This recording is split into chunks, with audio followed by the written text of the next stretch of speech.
जैसे आपको मालूम हो जाएगा, ऑलरेडी हम लोग सेटल डाउन है सारे के सारे।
मेरा नाम शशांक आनंद है।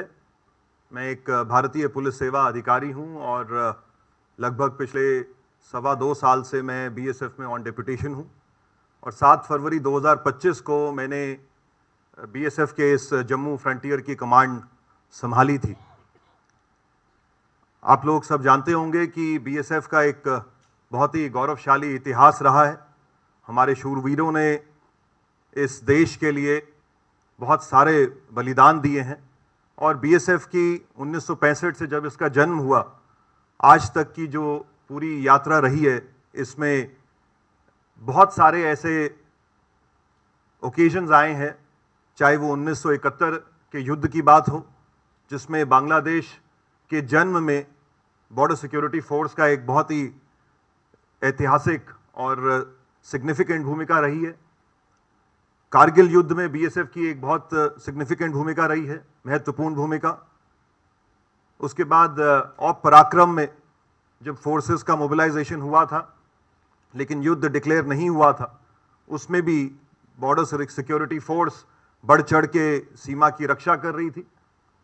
और अब ऑपरेशन सिंदूर के दौरान आप सबने अभी इस छोटे से वीडियो क्लिप में देखा कि किस प्रकार हमने दुश्मन को नुकसान पहुंचाया है। चाहे शांति का समय हो या हॉस्टिलिटी का समय हो, बीएसएफ ने हमेशा ये साबित किया है कि जब तक हमारे बहादुर जवान सीमा पर देश की सरहद पे तैनात हैं तो देश के नागरिक निश्चिंत होके देश के भीतर अपने कार्यों को अंजाम दे सकते हैं। जब 22 अप्रैल को पहलगाम में वो दर्दनाक मैसेकर आतंकवादियों के द्वारा पर्यटकों के ऊपर करा गया, तो उसके बाद से